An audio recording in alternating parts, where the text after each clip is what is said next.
எல்லோருக்கும் வணக்கம். இந்த வீடியோ பதிவில் என்ன பார்க்க இருக்கிறோம் என்றால், இது ஒரு ஆண் குழந்தையினுடைய ஜாதகம்.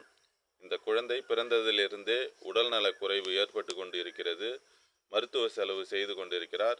அவருடைய ஜாதகத்தில் எந்த கிரக நிலைகள் இருந்தால் அவருக்கு அந்த உடல்நலக் குறைவு, மன வளர்ச்சி குறைவு, ஆஸ்பத்திரி செலவு இதுவரைக்கும் செய்து கொண்டு தான் இருக்கிறார். 10 வயது நடக்கிறது. இதுவரைக்கும் பிறந்ததிலிருந்து வைத்தியம் செய்து கொண்டு தான் இருக்கிறார்கள். அவர் அந்த அளவிற்கு ஒரு மன தெளிவில்லாமல் இருக்கிறார். அவருடைய ஜாதகத்தில் எந்த கிரக நிலையின் அடிப்படையில் அவருக்கு இது மாதிரி இருக்கிறது என்பதை பற்றி இந்த வீடியோ பதிவில் பார்ப்போம். இவர் 15/6/2016 பிறந்துள்ளார். இவர் காலையில் 7:08 பிறந்துள்ளார். இவர் ஒரு ஆண் ஜாதகர். இவர் கடலூரில் பிறந்துள்ளார். இவருடைய நட்சத்திரம் சித்திரை நட்சத்திரம் 3ஆம் பாதமாகும். இவர் மிதுன லக்னம். லக்னத்திலே சூரியன், சுக்கிரன் அஸ்தங்கம், 3இல் ராகு, குரு, 5இல் சந்திரன், 6இல் சனி, செவ்வாய், 9இல் கேது, 12இல் புதன். இவர் பிறக்கும் பொழுது செவ்வாய் திசை 3 வருடம் 4 மாதம் 28 நாட்கள் பிறந்துள்ளார். அதன் பிறகு ராகு திசை 18 ஆண்டு காலம், 21 வயது 4 மாதம் 28 நாட்கள் வரைக்கும் அவருக்கு ராகு திசை தான் நடந்து கொண்டிருக்கும். தற்போது வயது 10 வயது 1 மாதம் 20 நாட்கள் நடக்கிறது. இவருக்கு நடக்கும் தசா புத்தி ராகு திசையில் சனி புத்தி நடந்து கொண்டிருக்கிறது. 25/10/2027 வரைக்கும் அவருக்கு நடந்து கொண்டிருக்கும் ராகு திசை சனி புத்தி. இவர் பிறக்கும் பொழுது செவ்வாய் திசையில் பிறந்துள்ளார். அந்த செவ்வாய் மிதுன லக்னத்துக்கு ஆவாத செவ்வாய் 6ஆம் இடத்தில் அமர்ந்து சனியோடு சேர்ந்து கடுமையான பாவத்துவ அமைப்பில் இருக்கிறார். லக்னாதிபதி 12இல் மறைந்து அந்த சனி செவ்வாயினுடைய தொடர்பில் இருக்கிறார். அதனால் 12ன்றது ஆஸ்பத்திரி, விரயம், செலவு, நோய் இதெல்லாம் குறிக்கக்கூடிய அமைப்பு.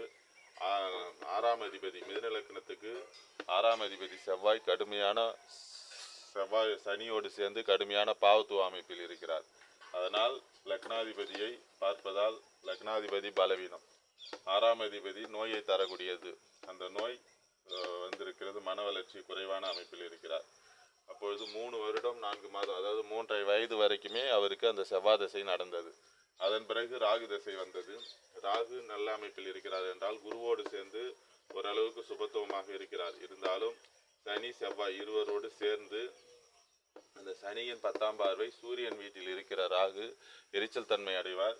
அந்த சனி செவ்வாய் இருவரும் சேர்ந்து சனியினுடைய 10ஆம் பார்வை ராகுக்கு கிடைக்கிறது. அப்பொழுதும் அந்த ராகு சரியில்லாத அமைப்பிலே தான் இருக்கிறார். அதனால்தான் அவருக்கு அந்த இதுவரைக்குமே 10 வயது கடந்து விட்டார்.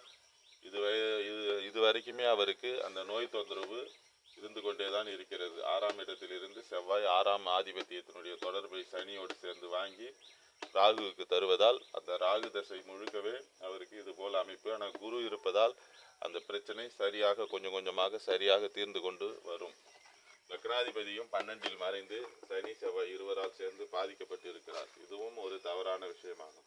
இதனால் தான் இவருக்கு இந்த நோய் தொந்தரவு இதுவரைக்குமே இருந்து கொண்டு இருக்கிறது. அதன் பிறகு ராகு தசை சனி புத்தி இந்த வருடம் வரைக்கும் நடக்கும். அடுத்தது ராகு சனி புத்தி முடிந்தால் அடுத்தது புதன் புத்தி. புதனும் 12இல் அமர்ந்து சனி செவ்வாயினுடைய தொடர்பில் தான் புதனும் கடுமையாக பாதிக்கப்பட்டிருக்கிறார். லக்னாதிபதி புத்தியாக இருந்தாலும் சனி செவ்வாயினுடைய தொடர்பு புதன் புத்தி. அடுத்தது கேது புத்தி.